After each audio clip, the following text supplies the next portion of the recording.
ketat, dan kalau kita lihat realitanya banyak pelanggaran melakukan ibadah kurban. Kalau tadi sisi motivasinya niatnya, banyak yang menggugurkan ibadah kurban dari makbul jadi mardud gara-gara niatnya nggak ikhlas karena Allah.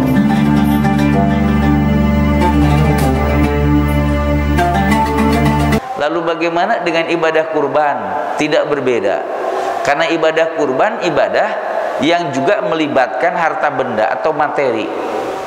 Karena melibatkan materi atau harta benda, iwatu iman, maka juga terjadi pelanggaran. Pertama, dilihat dari segi motivasi orang beribadah kurban. Ibadah kurban itu pendekatan diri yang sempurna kepada Allah. Kenapa disebut pendekatan diri yang sempurna? Karena ketika orang berkurban, dia kemudian melakukan ibadah kurban sesuai dengan tuntunan Allah dan Rasulnya. Bahkan ketika menghadirkan hewan kurbannya, dia mencari dan menyediakan hewan kurban yang sesuai dengan aturan, yang gagah perkasa, yang enak dipandang, meskipun harus mengeluarkan kocek uang yang besar. Orang yang dengan takwa mengalahkan kecintaan kepada harta untuk kecintaan kepada Allah, maka dia akan selektif ketika melakukan ibadah kurban. Dia akan selektif untuk mencari hewan yang akan disembelihkan. Kenapa ibadah iman? Karena ibadah kurban menuntut betul-betul kecintaan kita kepada Allah. Dan itu yang diingatkan pertama soal akidahnya, yang mendorong motivasi kita, niat kita melakukan ibadah kurban.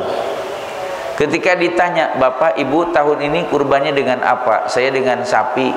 Kenapa tidak dengan domba? Domba itu kalaupun 10 ekor domba, nggak ada domba segede sapi. Tapi kalau sapi, meskipun sapinya kurus, kering, kerontang, tinggal kulit sama tulang, kesannya beda. Bapak kurban sama apa? Sama sapi. Nggak ada tuh bayangan orang sapi segede kambing, nggak ada, Pak. Itu disebutnya ibadah kesan, disebutnya. Jadi ada orang dia beribadah kurban asal beribadah kurban. Sudah begitu yang dicari adalah popularitas dari ibadah itu. Ini menggugurkan niat ikhlasnya melakukan ibadah. Pertanyaan ada yang kayak gitu, nggak usah ditanya. Kita lihat realitanya aja, karena urusan ikhlas urusan hati. Tapi lihat realitanya. Orang kalau ikhlas berkurban, maka tentu akan melakukan yang terbaik. Mudah-mudahan dengan indikator itu bahwa ya ikhlas. Sekali lagi, ikhlas urusan hati, nggak ada yang tahu. Adapun yang terlihat itu indikator, itu hanya ciri. Yang namanya ciri tidak memastikan, tapi mudah-mudahan dengan ciri begitu maka orang tersebut ibadahnya ikhlas. Dia mencari hewan yang terbaik, yang terpilih, meskipun harus mengeluarkan uang yang besar. Karena hewan kurban itu hewan kurban yang terpilih. Saking terpilih, Pak, ada tradisi di masyarakat, termasuk di masyarakat Indonesia sekalipun. Kalau dulu di masyarakat Arab, ibadah iman, mau di zaman jahiliyah, kemudian datang Islam sama. Ketika melakukan penyembelihan kurban itu, ada tradisi hewan kurban itu dikasih pakaian, dikasih aksesoris. Bukan hanya ibadah iman rahimakumullah wujud dari hewannya, tetapi dikasih pakaiannya. Sudah begitu ibadah iman, hewannya ganteng, hewannya ganteng, untanya ganteng, dikasih baju, bajunya bagus, semakin ganteng. Bisa jadi orang yang tadinya mau berkurban, Pak, ngelihat hewannya bagus begitu, aduh sayang juga nih, kenapa hewannya bagus, mendingan disimpan aja. Bisa jadi, Pak, saking ngelihatnya enak dipandang, apalagi Bapak seneng sama binatang lagi. Wa rahimakumullah. Dan kemudian di kita juga ada di beberapa daerah itu hewan kurban dikasih kerincingan, Pak, dikasih kalung, bahkan kalungnya itu berwarna-warni, itu menunjukkan hewannya terpilih. Coba bayangkan sama Bapak, hewan kurban yang keadaannya kurus, kering, kerontang, tinggal kulit sama tulang, dikasih baju. Jangan-jangan lebih ganteng bajunya ketimbang hewannya, deh, Pak. Kata orang bilang tidak sesuai, kagak matching. Ikhwati iman rahimakumullah. Kenapa ikhwati iman? Karena memang hewan kurban itu terpilih. Ini malah asal berkurban. Sampai umurnya disebut dengan musinnah, harus cukup umur. Itu baru bicara soal hewannya. Belum bicara tentang nanti bagaimana cara melaksanakan kurbannya. Aturannya sangat ketat, dan kalau kita lihat realitanya banyak pelanggaran melakukan ibadah kurban. Kalau tadi sisi motivasinya, niatnya, banyak yang menggugurkan ibadah kurban dari makbul menjadi mardud gara-gara niatnya nggak ikhlas karena Allah. Lalu kemudian menghadirkan hewannya tidak sesuai dengan aturan. Kadang hewannya sakit, ikhwati iman, meler, masih dibeli juga. Alasannya habis yang jual juga nggak ada, yang jualnya ngasih yang bagus tuh. Berarti yang jual sama yang beli sama-sama tidak dengan takwa. Bagaimana ibadah kurban ini mau sampai kepada pendekatan diri yang sempurna kalau ternyata realitanya kayak gitu?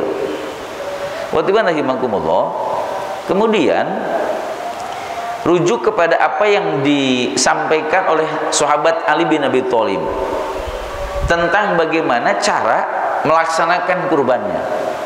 Hadisnya riwayat Imam Bukhari, riwayat Imam Muslim dari sahabat Ali bin Abi Thalib radhiyallahu anhu. Kata beliau, amaroni Rasulullah sallallahu alaihi wasallam, Rasulullah telah memerintahkan kepadaku an aku ma'ala budni, untuk mengurus hewan kurbannya. Nabi itu berkurban saat itu dengan hewan yang sangat banyak. Menurut sebagian riwayat sampai 100 hewan kurban, Pak. Lalu kemudian menyembelih dengan tangan Nabi sendiri, tapi tidak sampai habis. Sisanya diserahkan kepada Ali bin Abi Thalib, termasuk finishingnya. Kalau bahasa kita sekarang panitia gitu lah. Rasulullah menyerahkan hewan kurbannya kepada Ali bin Abi Thalib sampai kepada finishingnya. Ketika Nabi menyerahkan itu, Nabi menyampaikan pesan, aturan, kata Ali bin Abi Thalib. Lalu Rasul kemudian memerintahkan kepadaku wa an atasaddaqo biluhumiha wa juludiha wa ajillatiha, dan Nabi memerintahkan kepadaku untuk mensodakohkan baik dagingnya maupun kulitnya maupun baju aksesorisnya. Dalam hadis yang lain disebutkan wala tabi'uha, jangan kalian memperjualbelikannya.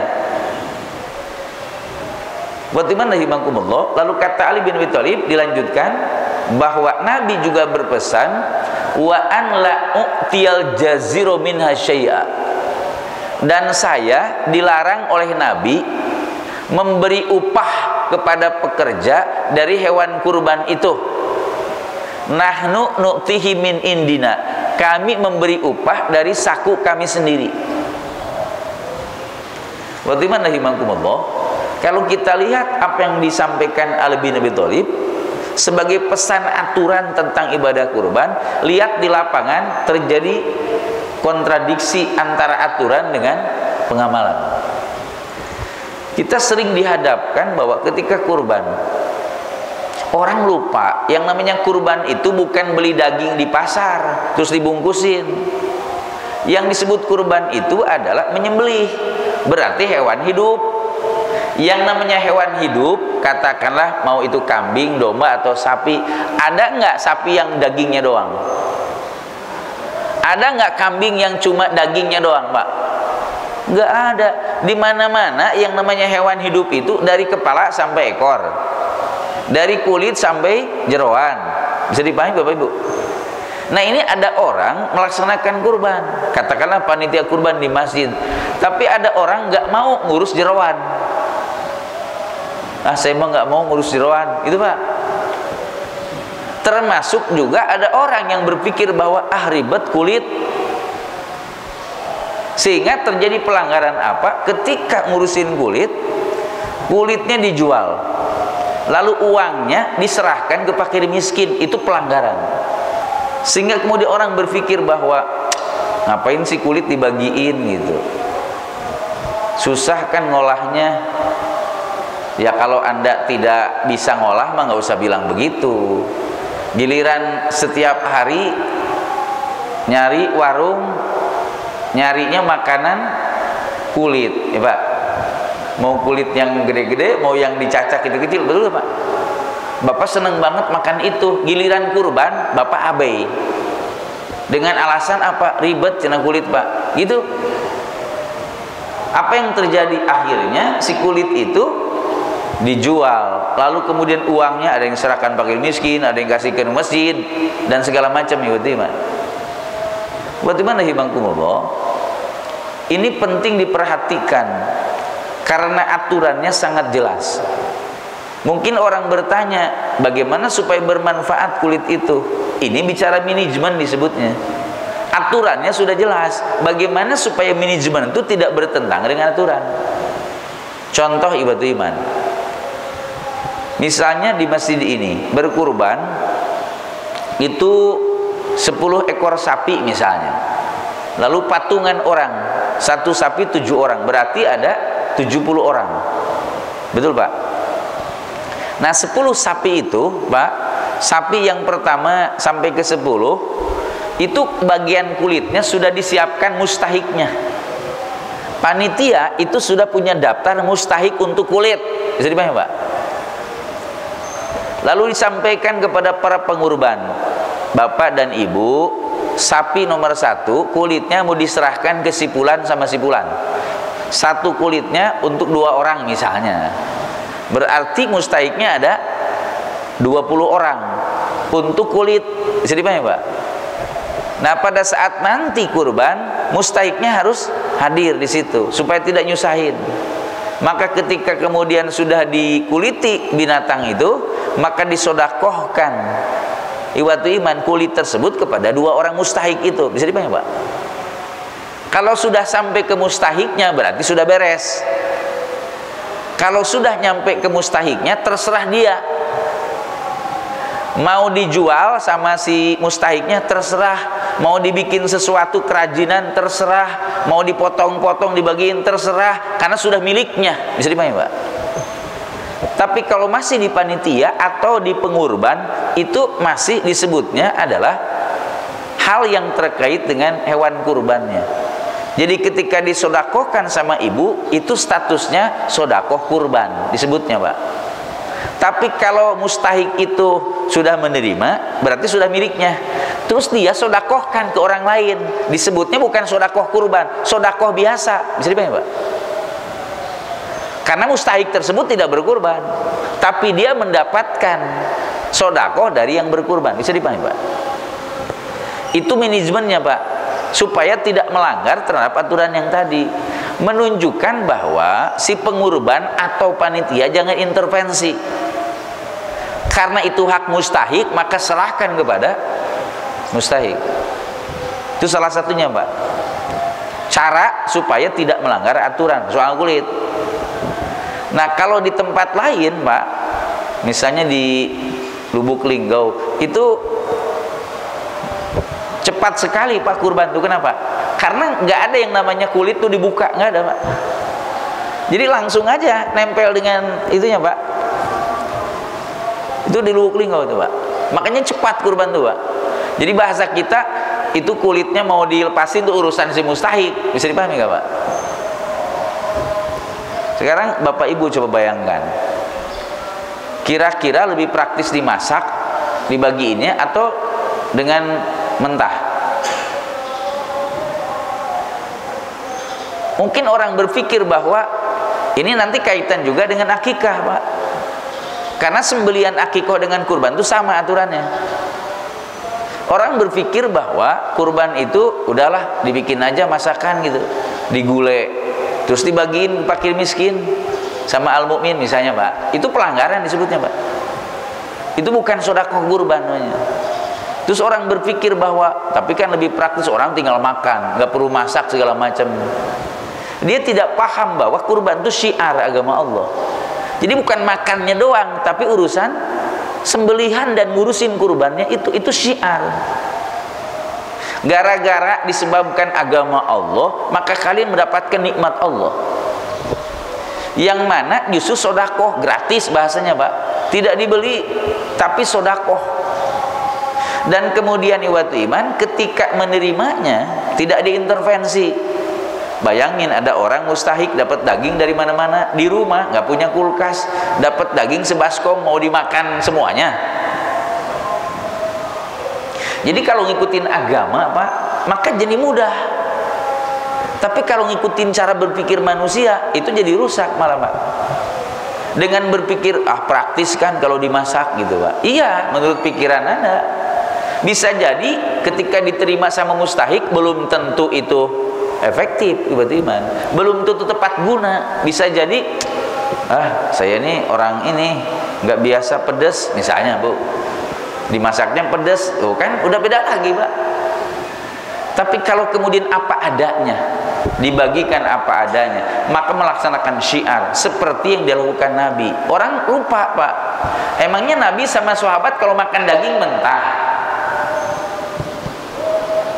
kan sama Pak, makannya daging yang matang. Jadi apakah cara berpikir praktis itu cuman kita doang? Harusnya berpikirnya sama. Emang di masa Nabi kalau makan daging mentah kan sama, matang. Lalu kenapa Nabi tidak berpikir bahwa sudah dimasak aja bagiin ke orang-orang? Kenapa tidak begitu? Itu menunjukkan ibadah. Ibadah itu juklak juknisnya terserah Allah, bukan terserah kita. Ibu Bapak yang saya hormati, yang kedua ada larangan, yakni memberi upah kepada pekerja dari hewan kurban itu. Itu sama 99% terjadi pelanggaran di mana-mana Pak. Ketika orang kemudian ikut bekerja, pas selesai dipanggil, Jenal Arifin, dikasih sama panitia 3 bungkus. Kemudian iwatiman rahimakumullah, dipanggil Ahmad ini nggak ikut kerja, tapi dia mustahik. Pas datang dikasih bungkusan 2. Kata Ahmad bilang, Pak, kok Jenal dapat 3, saya dapat 2. Terus kata panitia, kamu kan gak ikut kerja. Bisa dipahami Pak? Berarti yang diberikan kepada saya itu ada upah. Dan itu pelanggaran. Terus ada orang bilang, kalau begitu mah tuh nggak ada orang kerja. Anda itu harusnya berpikir, ada orang ikut bekerja tapi dia juga pengurban, masih mau nerima. Bisa dipahami Pak? Orang yang tidak berkurban, dengan adanya kurban dia bisa beramal soleh dengan cara membantu, berjihad dengan tenaganya, kalau tidak bisa dengan hartanya. Itu kemuliaan ibadah kurban. Dengan ibadah kurban semua orang bisa beramal soleh, baik yang berkurban ataupun yang belum sempat berkurban. Tapi karena cara berpikirnya tadi pragmatis ibadah iman, akhirnya ketika ada aturan bahwa tidak boleh pekerja dapat upah dari hewan kurban itu, nilainya harus sodakoh, tidak boleh upah.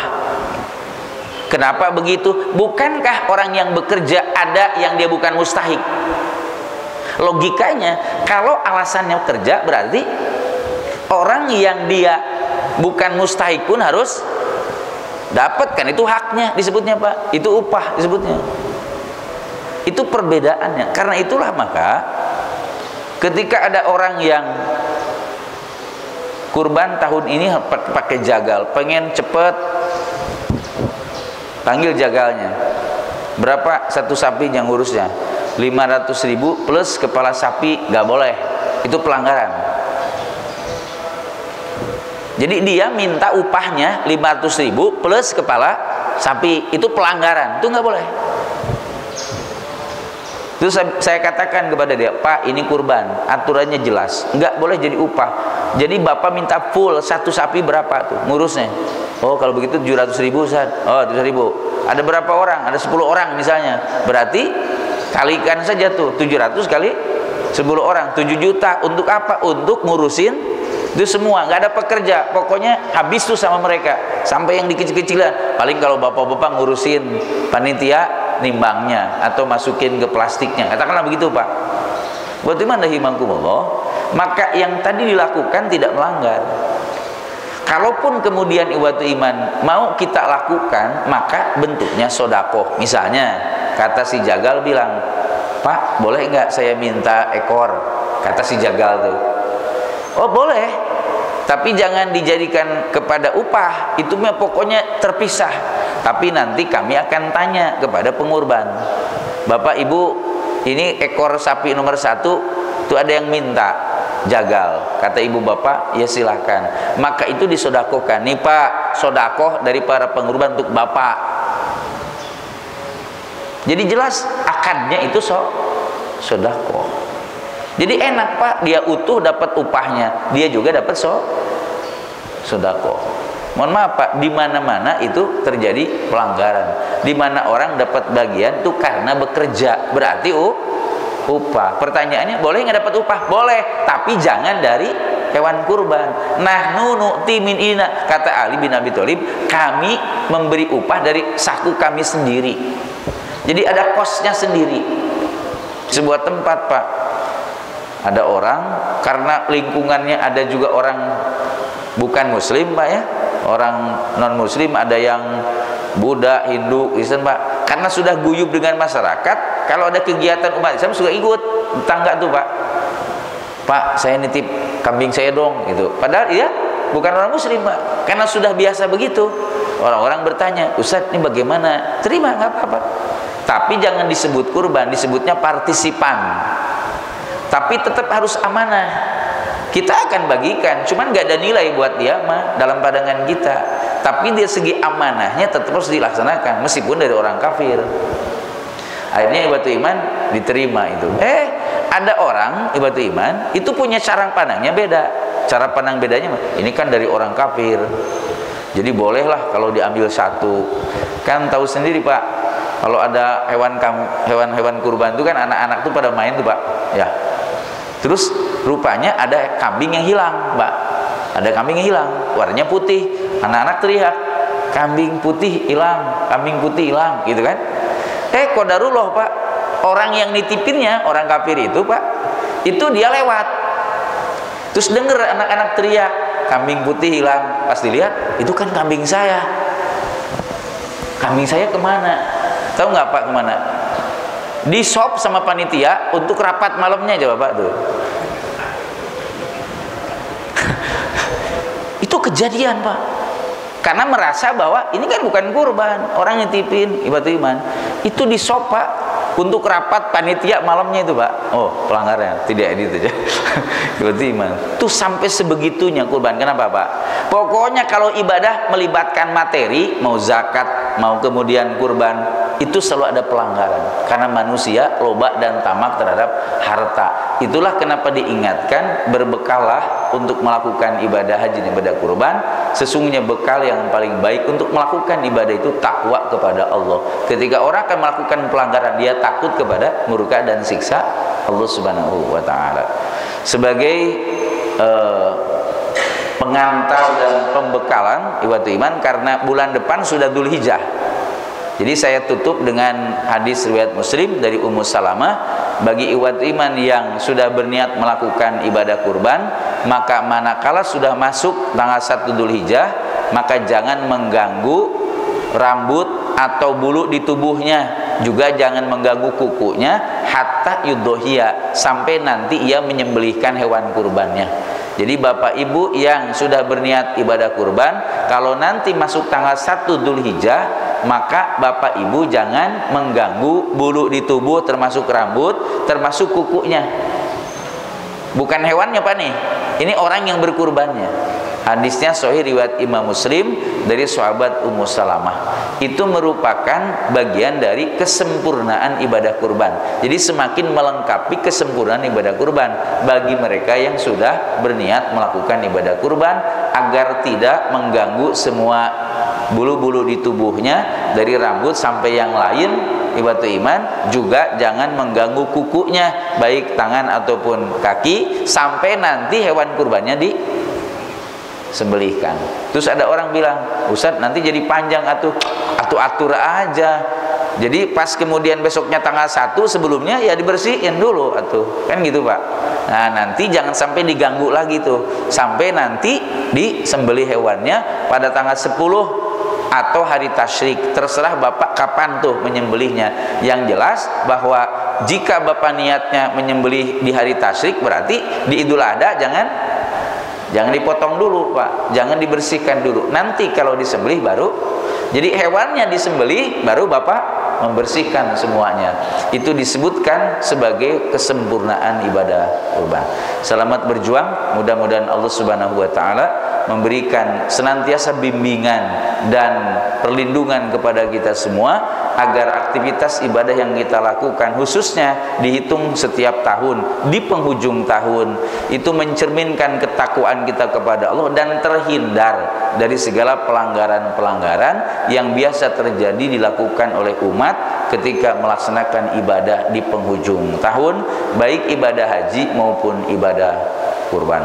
Mudah-mudahan Allah Subhanahu wa taala menerima segala amal ibadah kita dan mengampuni segala dosa dan kesalahan kita. Amin ya mujibas sailin. Wallahu a'lam bissawab. Aqulu qouli hadza wa astaghfirullah li wa lakum. Rabbana la tuzigh qulubana ba'da idh hadaitana wa hab lana min ladunka rahmah innaka antal wahhab. Rabbana ighfir lana dzunubana wa kaffir 'anna sayyi'atina wa tawaffana ma'al abrar.